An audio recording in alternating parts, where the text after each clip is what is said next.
안녕하세요. 도지선생의 주식 이야기의 도지선생입니다.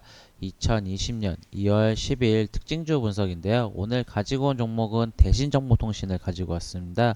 이 대신정보통신 같은 경우 오늘 시작가가 마이너스 10%로 시작을 하였다가 종가는 마이너스 7%로 마무리가 되었습니다.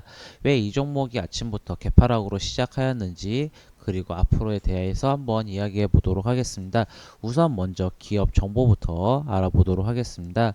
대신정보통신 같은 경우는 코스닥에 상장한 회사고요. 섹터는 소프트웨어 섹터로 보시면 좋겠습니다. 이 회사 같은 경우는 이제 주요하는 사업 같은 경우는 이제 소프트웨어를 개발 및 이제 그리고 자무 판매하는 회사로 보시면 좋을 것 같은데요. 이 회사 같은 경우는 결국은 소프트웨어 개발 및 자문 등을 진행하는 회사입니다. 이 회사 같은 경우는 이제 본업보다는 다른 이슈로 주가가 많이 움직이는데요. 우선 정치 테마주라고 말씀드릴 수 있습니다. 그리고 우선은 그래도 실적을 먼저 얘기해 보게 되면 2016년부터 2017년부터 2019년도 실적을 보시게 되면 매출액은 꾸준히 증가하고 있습니다. 그리고 영업이익은 17억에서 18억으로 2018년도에 잠시 부진했지만 그래도 2019년도에 다시 영업이익이 흑자전환되는 모습을 보였고요. 이 당기순이익 부분 보시게 되면 17억에서 16억 원으로 실적은 그래도 흑자가 지속되고 있는 모습을 보였습니다. 그리고 분기 실적을 한번 확인해 보게 되면 1분기부터 3분기 실적 보시게 되면 매출액은 340억에서 227억 원으로 다소 조금은 아쉬운 측면은 있고요. 영업이익은 이 마이너스 10억에서 마이너스 18억 원으로 적자가 조금 확대되고 있는 모습을 보이고 있습니다.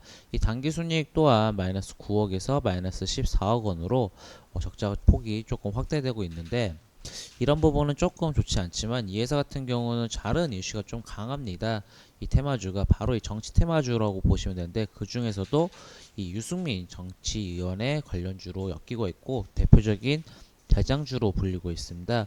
이 회사가 오늘 시장에서 개파락으로 시작했던 이유는 바로 이슈가 있었죠. 지난 주말에 보시게 되면은 이 유승민 의원 같은 경우는 이제 총선 불출마를 선언을 했습니다. 아무래도 이제 보수분들이 어느 정도 하나적으로 힘을 모아야 한다라는 부분 때문에 이 황교안 이 자유한국당 대표랑 이 새로운 보수당 유승민 의원 같은 경우는 이제 신당 신설 합당을 제안하면서 결국은 이번에 유승민 의원 같은 경우는 총선에 불출마를 했습니다. 그로 인해서 오늘 주가가 개파락이 시작이 되었는데요.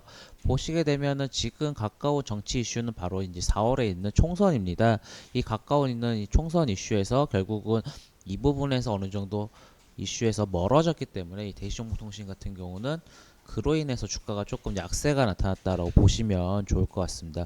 결국은 이 보수분들이 하나로 뭉치게 되고 그리고 이제 황교안 대표를 어느 정도 밀어주는 이제 성격이다 보니까 결국은 이 부분에 의해서 주가가 조금 하락을 하였는데 하지만 이 종목이 완전히 끝난 종목이라고 볼 수는 없습니다. 왜냐하면은 지금 이 유승민 의원 같은 경우 작년 대선에서도 그래도 지지율 4위를 확보한 만큼 강력한 대선 후보 중에 한 분이십니다. 결국은 이 대시정보통신 같은 경우는 이 단기적인 이 총선 정치 이슈에서 어느 정도 멀어졌기 때문에 주가가 조금은 약세 현상이 나타날 수 있지만 결국은 다시 한번 힘을 합친다고 하지만 힘이 합쳐지지 않을 수도 있기 때문에 결국은 이 대신정보통신 같은 경우는 이 정치인들의 행보에 따라서 주가가 움직일 수 있다고 볼 수 있습니다. 그렇기 때문에 이런 리스크, 갑작스러운 돌발 상황이 나오게 되면은 주가가 크게 변동을 할 수 있는데요.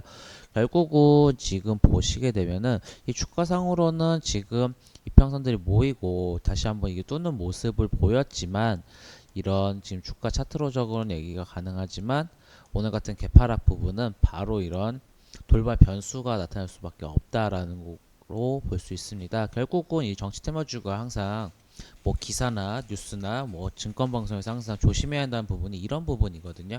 우리가 예측이 불가능한 부분이 나올 수가 있기 때문에 결국은 이런 부분은 항상 조심하시는 게 가장 제일 좋을 것 같고요. 이 대신정보통신 같은 경우는 단기적으로는 주가가 약세 현상이 나타날 수 있지만 그래도 강력한 대선 후보이기 때문에 이 정치 테마주 이슈 같은 경우는 언제든지 가장 대선 후보가 나타나게 되면 주가가 크게 움직일 수 있고 변동폭이 크다 보니까 그래도 관심 종목 넣고 대응해 보시면 좋을 것 같고요.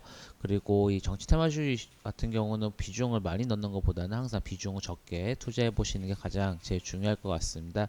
결국은 이 동사 같은 경우는 본업보다는 다른 이슈로 움직이기 때문에 항상 이런 돌발 변수 조심하시고, 물론 다른 정치 테마주도 이런 돌발 변수에 항상 조심하셔야 하기 때문에 대응이 힘드시다고 하시면은 어느 정도 투자하시는 거 조금 꺼리시는 것도 좋다고 보고 있습니다.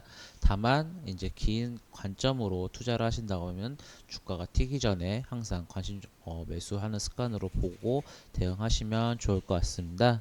이 영상이 도움이 되시고 만족스러우시다면 구독, 좋아요 부탁드리겠습니다. 지금까지 도지선생의 주식 이야기의 도지선생이었습니다. 감사합니다.